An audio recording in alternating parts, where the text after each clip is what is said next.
Hey hello welcome and வணக்கம். இன்றைக்கி நம்ம ஒரு டிஃப்ரெண்ட்டான ஸ்டைலில் மழைக்கு இதமான ரசம் சாதம் தான் செய்ய போகிறோம். அதுவும் 10 நிமிஷத்தில் குக்கரில் செய்ய போகிறோம். இப்போ வாங்க அந்த ரசம் சாதம் எப்படி செய்யலாங்கிறத பார்த்துடலாம். ஃபஸ்ட்டு ஸ்டெப்பாக ரசம் சாதம் செய்கிறதுக்காக நம்ம அரிசியும் பருப்பையும் ஊற வச்சு எடுத்துக்கிடலாம். 1 கப் அளவுக்கு அரிசி எடுத்தீங்க அப்படின்னா ஒரு 2 ஸ்பூன் அளவுக்கு நீங்கள் துவரம்பருப்பு எடுத்துக்கோங்க. துவரம்பருப்பு அதிகமாக சேர்த்தீங்க அப்படின்னா அது சாம்பார் சாதம் மாதிரி ஆயிரும். அதனால 2 ஸ்பூன் அளவுக்கு சேர்த்திங்கன்னா கரெக்டாக இருக்கும். இதை 3 முறை நல்லா கழுவிட்டு 20 நிமிஷம் ஊற வச்சு எடுத்து வச்சுக்கோங்க. இப்போ அடுத்ததாக 2 ஸ்பூன் அளவுக்கு சீரகம், 1.5 ஸ்பூன் அளவுக்கு மிளகு, 1 ஸ்பூன் அளவுக்கு தனியா, 1 வத்தல், 1 பச்சை மிளகாய், ஒரு 10 பல் பூண்டை தோலோடு சேர்த்துக்கோங்க. ஒரு 2 இனுக்கு கருவேப்பிலை. இது எல்லாத்தையுமே நம்ம அப்படியே மிக்சி ஜாருக்கு மாற்றி பல்ஸ் மோடில் விட்டு அரைச்சி எடுத்துக்கிடலாம். அதாவது கொஞ்சம் கொரகொரப்பாக இருந்தது மாதிரி இருக்கணும். நம்ம அம்மியிலலாம் தட்டினோம் அப்படின்னா எந்த அளவுக்கு பரபரன்னு அரைப்பட்டு வருமோ அதை மாதிரி அரைச்சி எடுத்து வச்சுக்கோங்க. இப்போ அடுத்ததாக குக்கரை அடுப்பில் வச்சு 4 ஸ்பூன் எண்ணெய் சேர்த்துக்கோங்க. எண்ணெய் நல்லா சூடேறவும் 1 ஸ்பூன் அளவுக்கு கடுகு சேர்த்து நல்லா பொரிய விட்டுறலாம். கடுகு நல்லா பொரிஞ்சதுக்கப்புறமா ஒரு 2 வரமிளகா, ஒரு 2 இனுக்கு கருவேப்பிலை சேர்த்துக்கோங்க.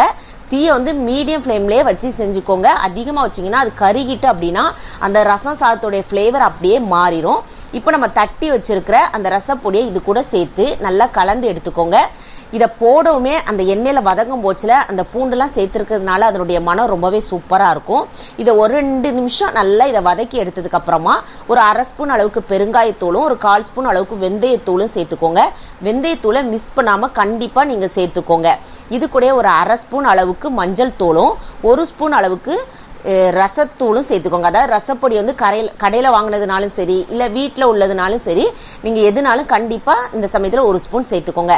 இந்த வெந்தயத்தெல்லாம் நீங்கள் லைட்டாக அப்படியே வறுத்துட்டு பொடி பண்ணி வச்சிங்க அப்படின்னா நிறைய ரெசிபிக்கு நம்ம யூஸ் பண்ணிக்கலாம். முக்கியமாக இந்த ரச சாதத்துக்கு ரொம்பவே மணமாக இருக்கும். இது எல்லாத்தையும் 1 நிமிஷம் அப்படியே வதக்கினதுக்கு அப்புறமா நல்லா பழுத்த தக்காளி பழமாக 2 தக்காளி பழத்தை கொஞ்சம் பொடிசாக கட் பண்ணி சேர்த்துக்கோங்க. இது ரொம்ப குலைவாக அப்படி சாஃப்டாக வதங்கணுங்கிறது கிடையாது. ஒரு 2 நிமிஷம் அந்த எண்ணெயில் இதை மாதிரி வதக்கி விட்டிங்கன்னா போதும். இப்போ நம்ம இது கூட புளித்தண்ணி சேர்க்க போகிறோம். நீங்கள் தண்ணியும் புளித்தண்ணியுமே சேர்த்து அளவாக அளந்து எடுத்துக்கோங்க. 1 கப் அளவுக்கு அரிசி எடுத்தீங்க அப்படின்னா 5 கப் அளவுக்கு நம்மளுக்கு தண்ணி தேவைப்படும். அப்போ நீங்கள் புளித்தண்ணி எந்த அளவுக்கு எடுத்துருக்கீங்களோ அதே மாதிரி அளந்து நீங்கள் தண்ணி அதுக்கேற்ற மாதிரி நீங்கள் ஊற்றிக்கோங்க. நீங்கள் 5 டம்ளர் அளவுக்கு ஊற்றுனீங்க அப்படின்னா தான் அந்த சாதம் நல்லா குலைவாக நம்மளுக்கு பர்ஃபெக்டாக வெந்து வரும். இப்போ இந்த சாதத்துக்கு தேவையான அளவுக்கு உப்பு சேர்ந்து நல்லா மிக்ஸ் பண்ணி எடுத்துக்கோங்க. இப்போ நீங்கள் ஹை ஃப்ளேம்லேயே வச்சுக்கோங்க. ஒரு 5-6 நிமிஷத்தில் நல்லா நம்மளுக்கு ஹை ஃப்ளேமில் வைக்கிறதுனால ஒரு கொதி வர ஆரம்பிக்கும். இப்போ நம்ம நல்லா கழுவி சுத்தம் பண்ணி ஊற வச்சுருக்கிற அரிசி பருப்பை இது கூட சேர்த்துக்கோங்க. சேர்த்துட்டு ஒரு கைப்பிடி அளவுக்கு கொத்தமல்லி தலையும் சேர்த்துக்கிடலாம். இந்த கொத்தமல்லி தலையும் இந்த ரெசிபிக்கு நீங்கள் மிஸ் பண்ணாமல் சேர்க்கணும். அப்போ தான் அதனுடைய மனம் ரொம்பவே சூப்பராக இருக்கும். இப்போ எல்லாத்தையும் நல்லா கலந்து விட்டாச்சு. இப்போ அடுத்ததாக மூடி போடுறதுக்கு முன்னாடி 1 டேபிள் ஸ்பூன் அளவுக்கு நீங்கள் பட்டர் சேர்த்துக்கோங்க. அப்படி இல்லைன்னா நீங்கள் கடைசி இறக்கும் போது 2 ஸ்பூன் அளவுக்கு நெய்யோடு சேர்த்துக்கலாம். ஆனால் அந்த பட்டர்லாம் சேர்த்து நீங்கள் இந்த ரசம் சாதம் செஞ்சீங்க அப்படின்னா அவ்வளோ ஒரு மணமாக இருக்கும். இப்போ நல்லா கலந்து விட்டுட்டு மூடி போட்டு ஒரு 3 விசில் வச்சு எடுத்துக்கோங்க.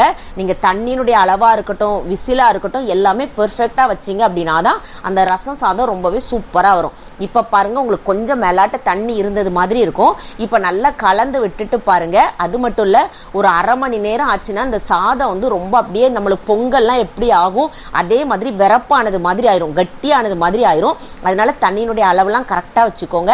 இப்போ கொஞ்சம் கொத்தமல்லி தலை தூவுறதா இருந்தால் கூட நீங்கள் தூவிக்கிடலாம். நீங்கள் வெண்ணெய் ஒருவேளை பட்டர் போடலைன்னா இந்த சமயத்தில் 2 ஸ்பூன் அளவுக்கு நெய் சேர்த்துக்கோங்க. இதுக்கு சைட் டிஷ்னு பார்த்தீங்கன்னா நீங்கள் முட்டையை அடை ஊற்றி சாப்பிடலாம், ரொம்பவே சூப்பராக இருக்கும். அப்பளம் நல்லாயிருக்கும், அப்புறம் வடகம் போட்டுக்கலாம். இது எல்லாமே இதுக்கு நம்ம சைட் டிஷ்ஷாக வச்சு சாப்பிட்றதுக்கு செம்மையாக இருக்கும். இந்த மழை நேரத்தில் சளிலாம் பிடிக்க வாய்ப்பு இருக்குது. அந்த சமயத்துலலாம் இதை மாதிரி வச்சு கொடுத்தீங்க அப்படின்னா எல்லாருமே ரொம்ப விருப்பப்பட்டு சாப்பிடுவாங்க. இதே மாதிரி ரச சாதம் உங்கள் வீட்டில் செஞ்சு பாருங்கள். செஞ்சு பார்த்து உங்களுக்கு பிடிச்சிருந்துச்சு அப்படின்னா லைக் பண்ணுங்கள், ஷேர் பண்ணுங்கள், சப்ஸ்கிரைப் பண்ண கேண்டி ஸ்டோர் தமிழுக்கு மறக்காதீங்க.